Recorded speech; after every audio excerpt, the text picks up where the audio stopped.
My name is Matt Pachman. I am the Chief Risk and Compliance Officer at FTI Consulting. We're a global consulting firm.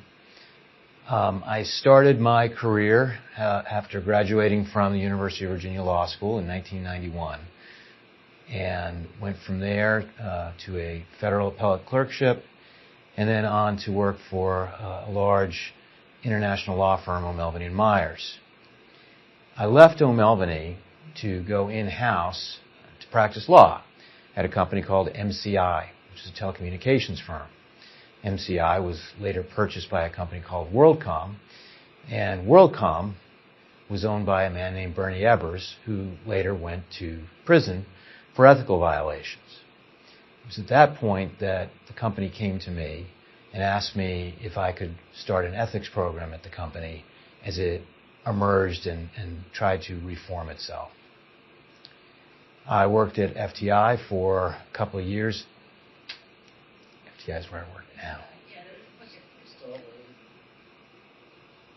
I was in that role at MCI for a couple of years and then transitioned on to another company that had some issues, and that was Freddie Mac. And I helped build Freddie Mac's ethics program. And I spent about 6 or 7 years there.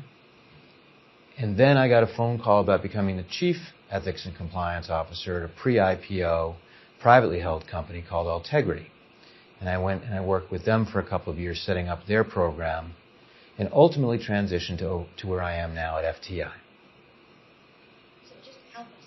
What does FTI Consulting do? FTI Consulting is a global consulting firm that helps businesses with their critical issues, whether they involve how to structure and run their business, whether they involve how to find their way through litigation, economic type issues, and strategic communications, crisis communications, things like that. And what is FTI? What is the acronym? The acronym for FTI is irrelevant. That's a good answer. I don't think I can't think of this without irrelevant. No. All right, we give up. So talk to us a little bit, if you will, about moving from the practice of law into at a law firm, and going in-house, and then getting the tap on the shoulder. First of all, why do you think you were tapped on the shoulder? And what's the career progression? What's that transition like? It was interesting moving from a law firm in-house to begin with. There's a certain culture shock that goes along with that because the politics are different. The way you are judged on the quality of your work is entirely different. How you respond to superiors is different. And that was a adjustment in and of itself. But when I was asked to be the Chief Ethics Officer, that was a real change because while ethics and compliance absolutely have a legal element, and I think a legal background can be extremely helpful, it is a different way of looking at the world. And to be a strong ethics and compliance officer, you need to be able to make that shift from thinking like a lawyer to thinking like someone who is responsible for a program, someone who's trying to achieve something from a programmatic perspective. And it is a big shift, and I've seen a lot of people have trouble with it. And it's something, quite frankly, that you can't teach so much as you have to experience it over time and take counsel from people who have been through that process. Can you describe some of those evolutionary steps when you made that transition from lawyer, as you said, to responsible for a program, a big program, a management function, sounds like, rather than a legal advisory function? Any ahas along the way? Any steps that you can recall? I think the biggest challenge in shifting from being a more traditional practicing lawyer to being a practicing ethics and compliance officer is how you view risk. That is, the typical lawyer is like the policeman on South Park who says, hey, nothing to see here, everybody go away, there's nothing here. Whereas the compliance officer and the ethics officer have to say, okay, let's find the problems. Let's shine light on the problems. Let's let everybody know what those problems are so that they don't do them again. It is a very different way of approaching the world, and it's a hard shift to make. It's like jumping off a very tall diving board.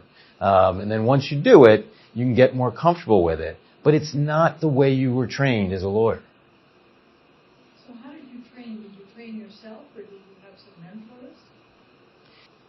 One of the things that helped me transitioning from being a more traditional practicing lawyer to being an ethics and compliance officer was talking to people who were knowledgeable about this new field.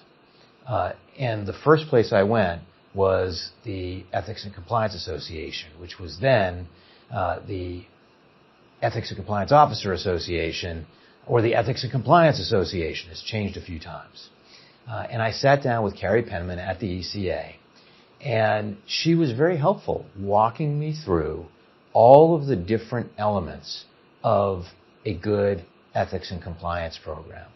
And it was both the mechanical functions and the day-to-day things that I might expect. And that was pretty critical. But I'll also say that the person that really helped me the most was a woman named Linda Lips, who unfortunately has left us. But I cold called her from the ECA directory. And I did it because we had an issue where I wanted to talk to somebody from a firm that had been in trouble.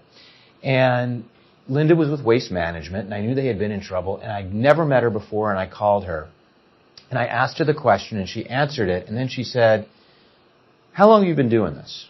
And I think I told her probably about 2 weeks at the time. And she said, "Tell me about what you're doing." And I did. And then she said, "Well, let me help you out." And about 2 hours later, I told her I needed to go home to my family, and I was getting writer's cramp from taking notes. A month later, I was on a plane to Houston, and she had me down at Waste Management, and she and her team walked me through everything they did during the day. And it was that kind of support that was critical. And I found that kind of support from then to today among members of our profession. It's one of the great parts of our profession, is that we're all there to help each other out. And you can ask questions.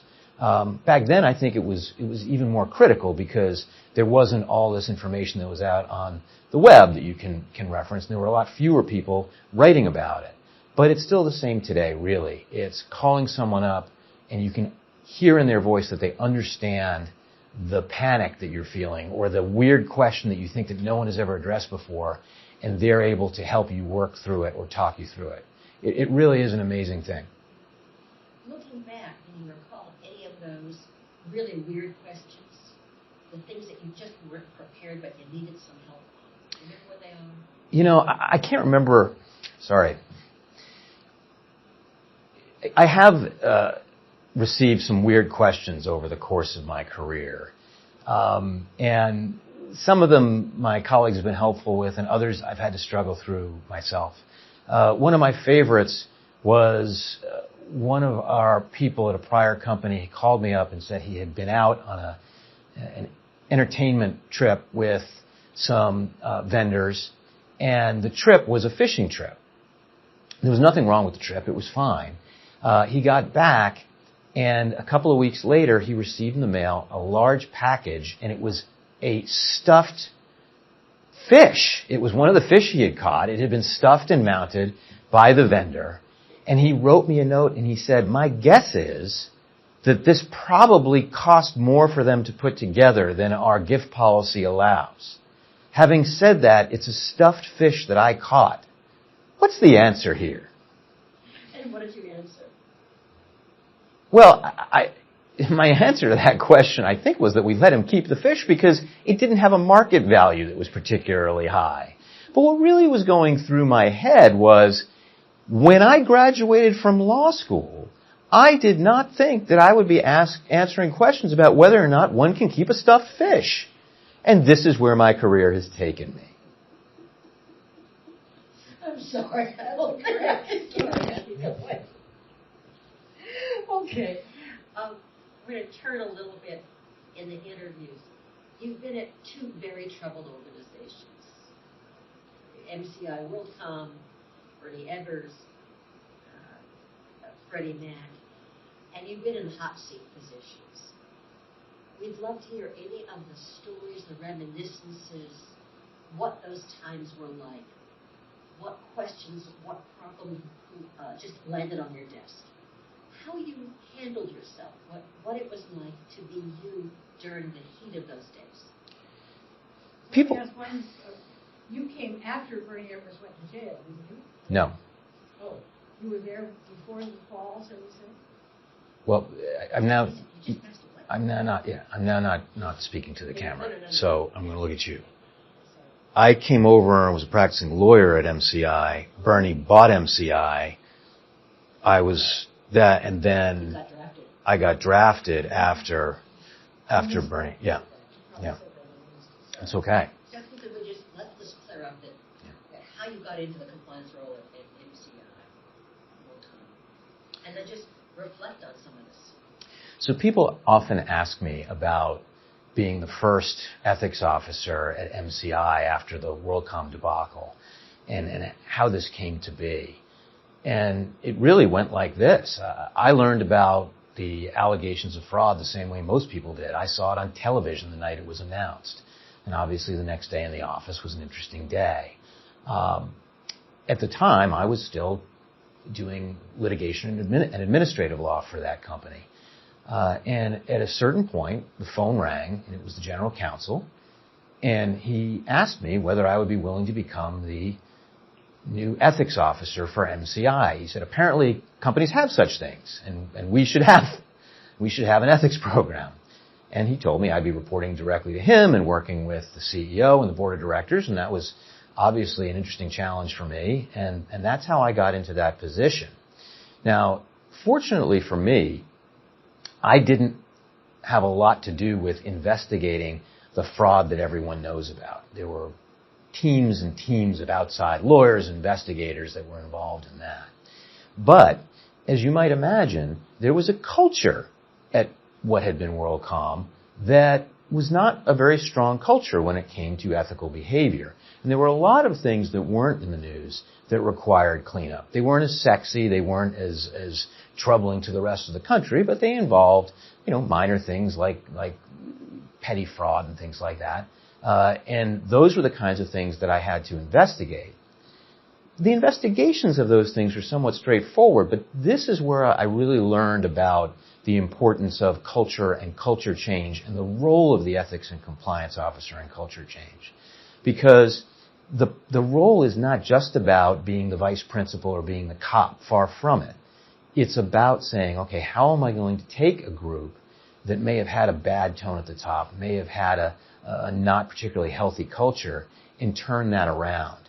And that was a big challenge. And I'm not going to pretend that I did that by myself. I had a lot of help, and then the people that came after me did a lot more to bring that forward. But that was one of the more interesting parts of that job, and quite frankly, in terms of my own personal development in this role. At any moment, were you frightened when you were at WorldCom MCI? You heard massive investigation. You read on it, you hear about it through the news. There's no advance warning. The thunderclap, and within short order, you get tapped on the shoulder. Emotionally, where are you? Was it frightening? Was it exhilarating? What was it like at that moment? People sometimes ask me whether it was scary being the first chief ethics officer at WorldCom/MCI. And the answer is yes in some ways, but not in the ways you would think. Most ethics and compliance officer, the real fear that they have is something that blows up on their watch. And in my case, that wasn't what was happening, right? I was coming in after the wrongdoing had been revealed. And so I was doing more cleanup work. What was more frightening in those days was, trying to figure out in a huge company that was going through this firestorm, that had investigators everywhere, that had everyone from lawmakers down to consumers furious at the company and the people that worked for the company, even if they were innocent. That was scary because, who knows how to deal with that situation? Who knows what the right answers are? And it was difficult working through that. And there were a lot of times that were very disconcerting for me as a newly minted compliance officer going through fire, trying to build a program at the same time that the train was both moving and on fire, if I can mix my metaphors. It was a difficult time in that sense, and very challenging. Did you think that you received executive support after the tap on the shoulder to become the first chief ethics and compliance officer? Or did you think that perhaps that you were window dressing? People often ask about your role as the compliance officer and how much support do you get, and is a company like MCI WorldCom one where they don't support you, and are there others that support you better?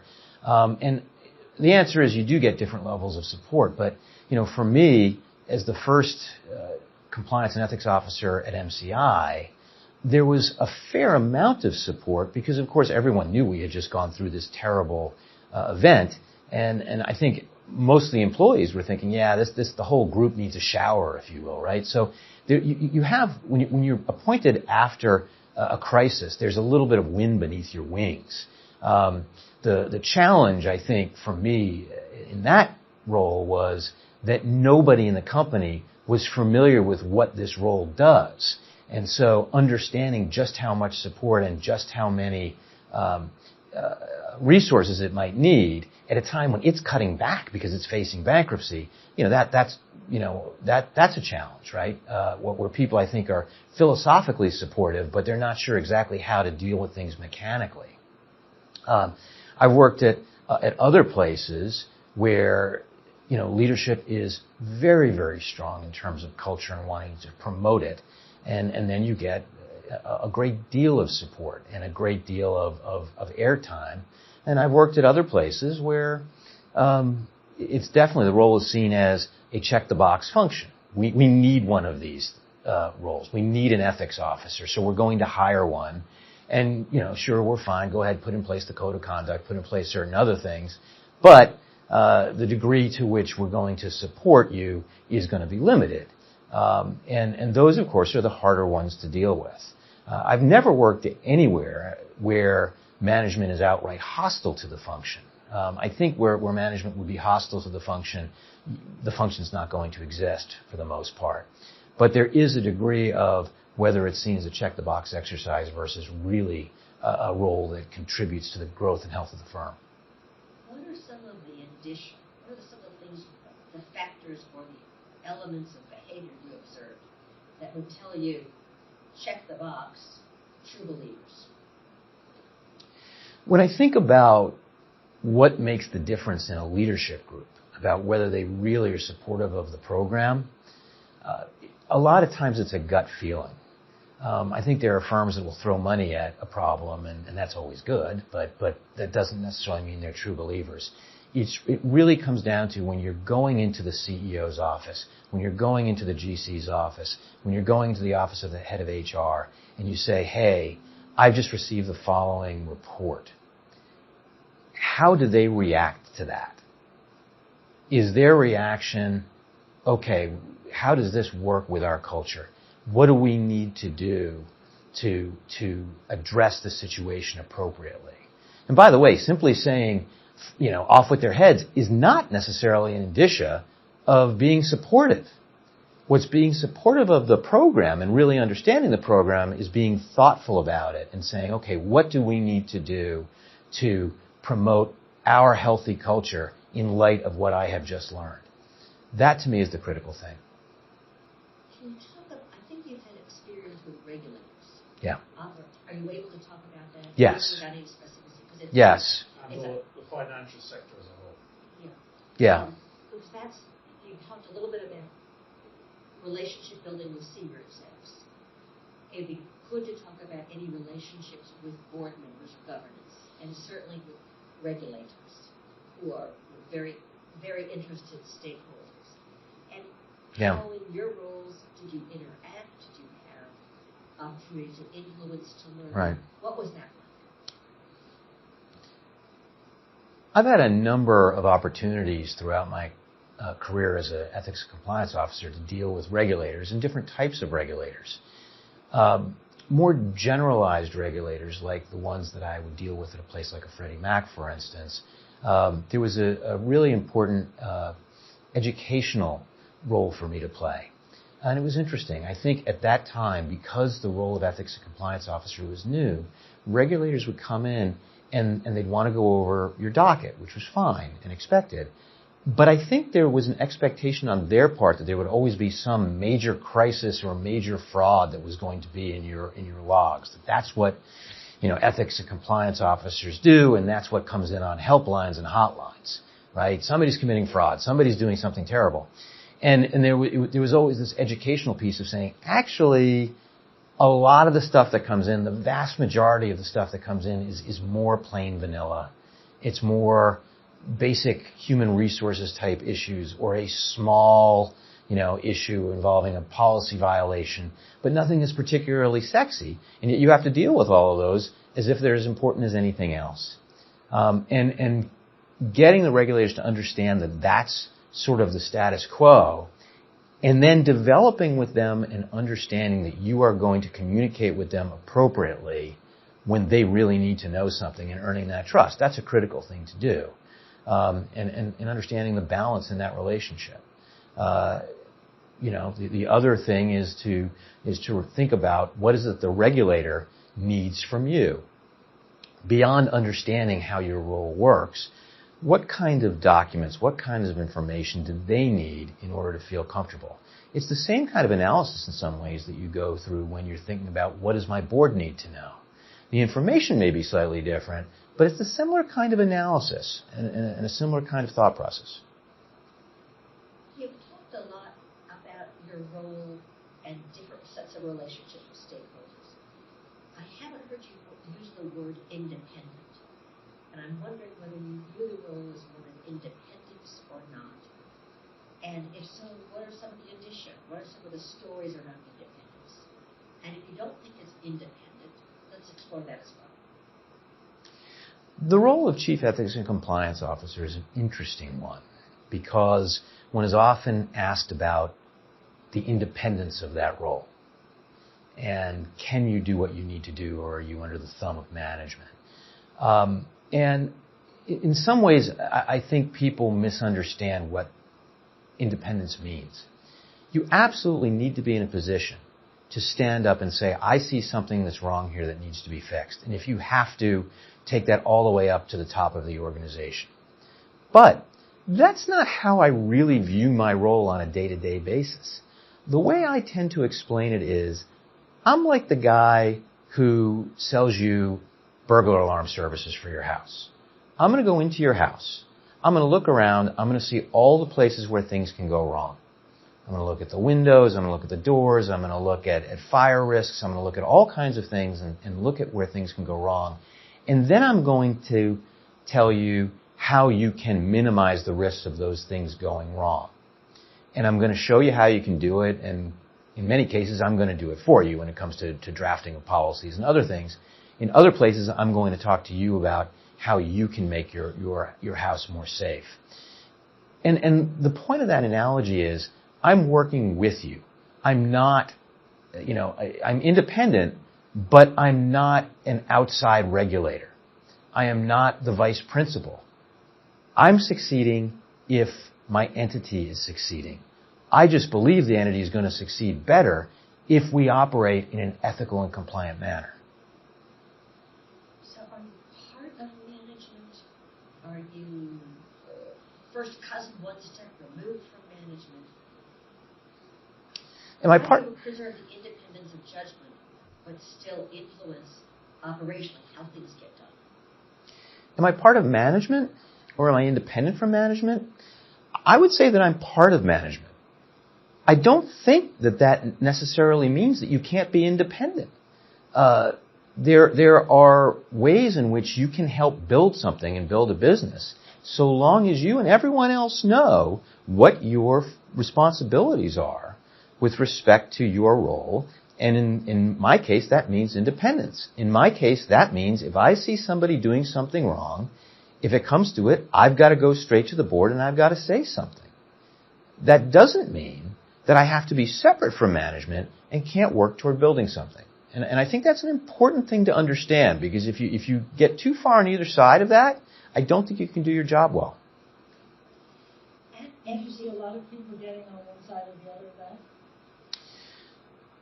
Or is that too general? No, I'm just trying to figure out how to do a lead into that question. But it's good because it's a good question. I think when we talk about balancing being part of management and being independent, I think today more and more ethics and compliance officers understand how to strike that balance. But I still hear stories about people who view themselves as the police force, or where their first answer to everything is no, because that's easy. As long as you say no, there's no risk. But I don't, and there are nightmare stories about that from people in our profession. But I think that's the exception rather than the rule, as we see here today. I think more and more people understand what their role is, and that is helping the business or the agency or the nonprofit to grow by fostering a healthy culture. At FTI, I think your job is called risk and compliance. Can you talk a little bit about what risks are the kinds of risks that you focus on and how that fits in with your other work? In my current job at FTI, my title is Chief Risk and Compliance Officer. And that sort of begs the question of what is risk. And of course, we could talk for hours about the definition of risk and compliance and ethics. But I think really what it means for me in my role is, where could things go wrong, particularly in an ethics and compliance role.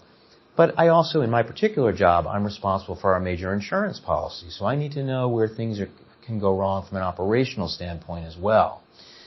I have worked in places, like when I was in Freddie Mac, where there are huge departments that are dedicated just to operational risk and just to credit risk and things like that. And so different companies are going to define that word risk and staff that issue differently. And different companies are going to stack the reporting relationships between legal and risk and compliance all differently, depending upon where their pain points are.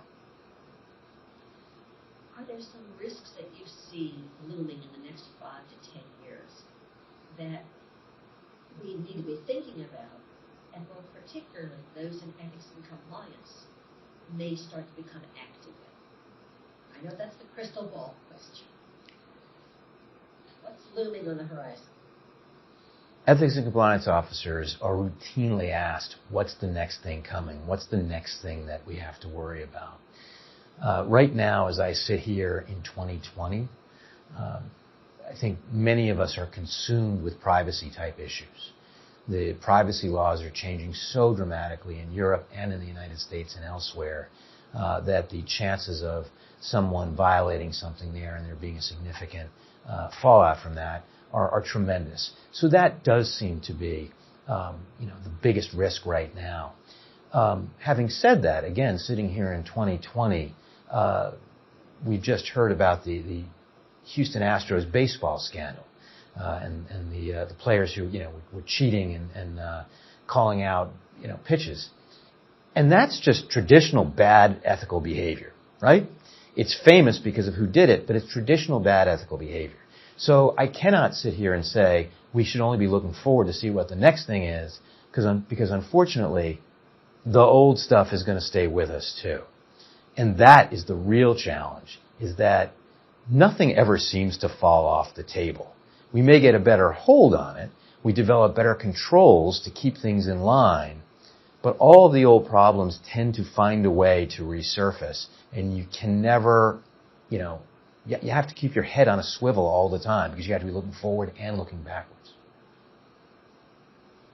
Some of the ethics and compliance officers that we've spoken with have talked about environmental concerns, climate change, human rights, artificial intelligence, use of social media, sustainability questions. Is that part of your vocabulary, part of the work that you were doing? Do you think it ought to belong somehow engaged in this field, or is that worthy work, but enough on the plate of ethics and compliance? CSR, or corporate social responsibility, is an issue that raises its head a lot now. It's an incredibly important thing for corporations and other businesses.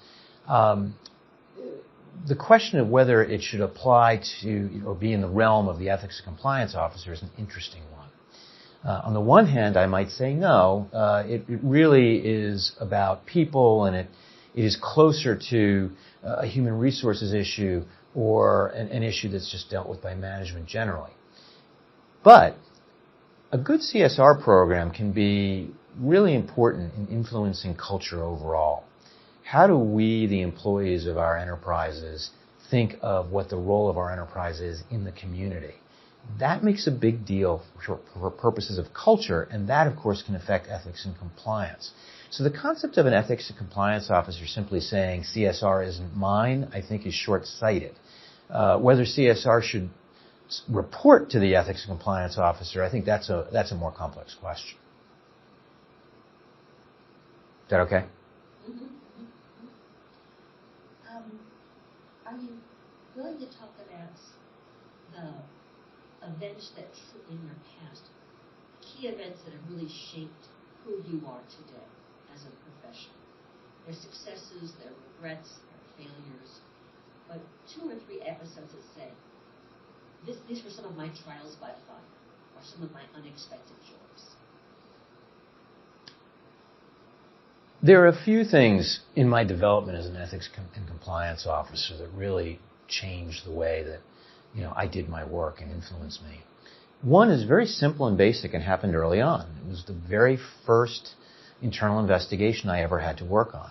And without going into the specifics, the bottom line was that the wrongdoer had actually sent a request by email to an underling, asking the underling to do something unethical on her behalf. And the underling called it in to me, and we had this person dead to rights in an email message. And I confronted her, and we were getting ready to fire her. It was that type of offense. The mistake I made was, it was so clear-cut that I was ready to go and just, say, we're done. We got it. And yet what we later found out was that the activity being engaged in by the wrongdoer in that case was being engaged in by a lot of other people in the same business unit. And I almost missed it because I thought it was so clear-cut. And what I learned was you really have to look at everything that comes across your desk and think, how might this flow out? Nothing is particularly cut and dried until you've really chased all the threads to the end and turn over all the rocks. Any other great example, Jim, another couple of those oh my goodness, eye-opening moments, career-shaping moments?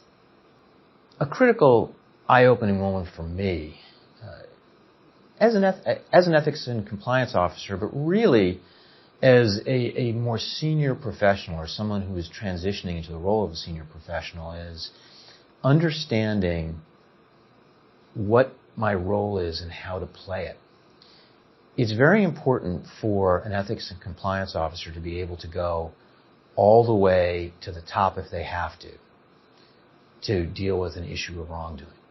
Having said that, that doesn't mean that you are infallible. And there are going to be times when there are people senior to you in an organization who think differently than you, or approach things differently than you. And it is not your role to say, no, it must be my way. It's your role to say, okay, what is the way that I can work with this particular person? Again, assuming that they are an ethical person and not doing anything unethical. How can I work with them to achieve my goals as opposed to trying to force my way on that executive when I'm not the only person in the company? The late Mike Pachman argued in print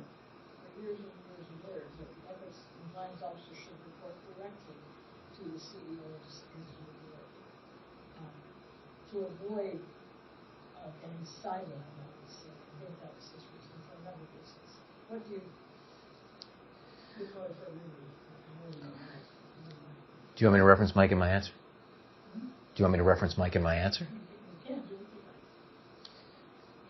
There are a number of people in our profession, including the late Mike Hoffman, who was a great mentor of mine, who believe that the chief ethics officer or chief compliance officer should report directly to the CEO.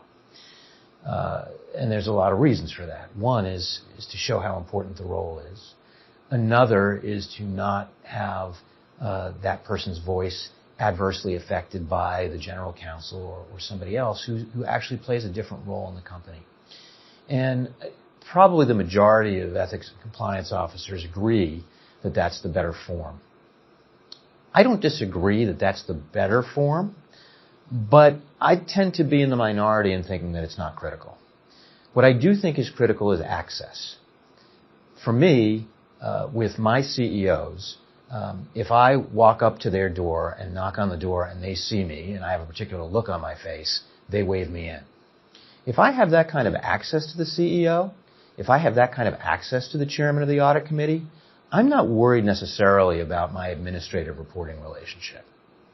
If I don't have that access, that's a real problem. And again, you can't always, unless you structure things so that the ethics officer reports directly to the CEO, you can't guarantee that kind of access. But that, to me, is the more important way of thinking about it, right? Can you be heard and are you being heard? So we take a slight shift of focus. Matt, you've spent a lot of professional time in association, especially now ECI, Right.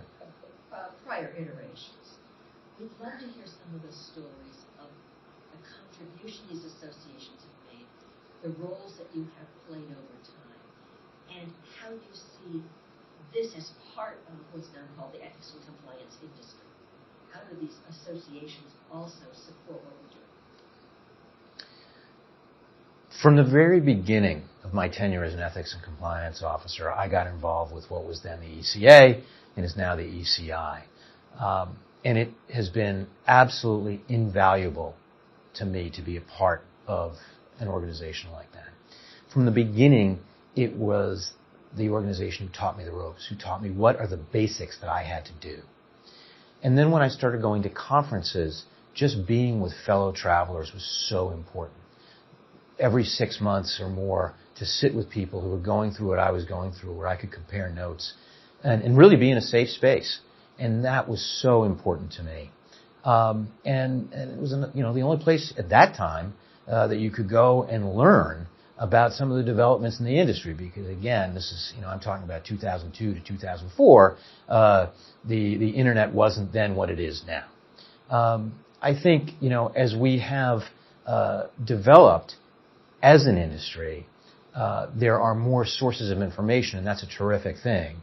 But I still find that the associations are incredibly valuable to keep us together, to give us a voice, sorry,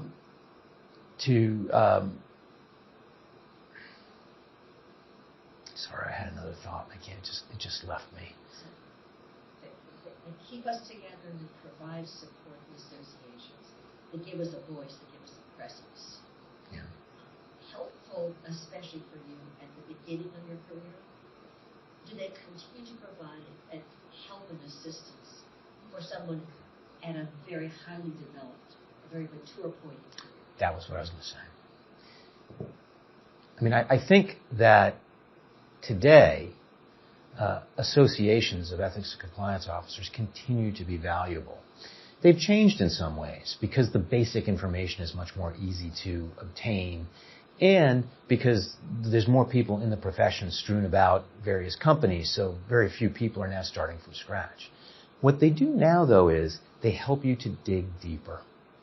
They provide you with resources to deal with the much more complex problems than we used to deal with.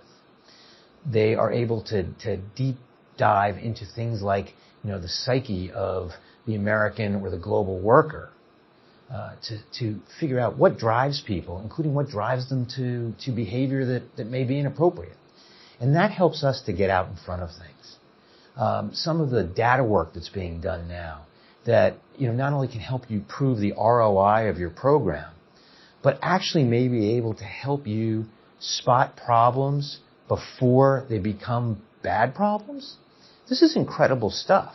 And that is going to come out of these kinds of associations and vendors and others that have grown up in the space, in the last few years. Is that what you're looking for? Can I ask you a question? Yeah. If a person was starting off in the industry today and they faced sort of less, not everybody works in a completely benign environment, how can they avoid two specific problems? One of poor access to the right information or misinformation, and then the second one is intentional or unintentional capture. Explain that second one to me. Well, just that you join a group of people in an organization, you identify with the group, you can become captured by that. So within your organization, basically having Stockholm Syndrome. Yeah. Okay. I'm often asked by people who want to join the profession, first of all, how can they enter it? And second of all, what should they look out for? On the first question about how to enter the profession, I think it's difficult because while there are starting to be university-type courses in ethics and compliance, those still are at the margins at this point. So the concept of coming into a company right out of school and going to ethics and compliance, while not unheard of, may be more difficult. It's also helpful to have some experience in an organization in order to really do ethics and compliance because it's helpful to understand how organizations work. Having said that, it's not impossible, and there are rules for everybody at all levels. Now, the question about, what should I avoid? How can I avoid some of the real traps if I become an ethics and compliance officer? Well, the big thing is you can't do it alone in your office. You need to go out and socialize, not necessarily outside of work, but socialize with some of the critical functions at all levels that you're going to have to deal with and rely on. You need to know the people in human resources. You need to know the people in finance. You need to know the people in communications. And of course, you need to know the people in legal. And that's before we even get to the business people. And having a relationship with them where they can help you with issues is going to be really important. They're going to be able to help you not step in things. They're going to be able to advise you, hey, this is what our CEO likes to hear or not hear. And when I say that, I don't mean, avoiding bad news. I mean, is he somebody that wants to hear things through a prose memo, or is she somebody that wants to receive her information through a PowerPoint? Or do they just want to hear it orally? Because you only get a certain amount of shots to convey critical information, and you want to do it right. Anything else you can think of, Matt, that you want to be certain we record? We've more than covered the questions we thought we'd cover in ways that are enormously rich. Anything else you'd like to say? Can I refer to the fact that this is a history? Yeah. That we're talking about that? Okay. All right. Yeah. All right. Ready? So here we're talking about the history of the profession. And one of the important things about this profession are the people that developed it. I owe an incredible debt of gratitude to the people who started this profession back in, I'll call it the early 90s. They were the ones who taught me and my generation how to do this. And I think we've tried to pass that on. But I think it's harder for people to look backwards a little bit at the profession because it's become more commoditized. And I think it would behoove everybody to resist that. This is an area where some of our professional associations and others can help us. Understanding where we came from and hearing the stories that people tell are really important, because there is no internet article that can really convey to you all of the things you need to understand or that you're going to face in this role. It's a unique and challenging role, and it's a really human role. And it's only other humans that can explain to you and help you work through it.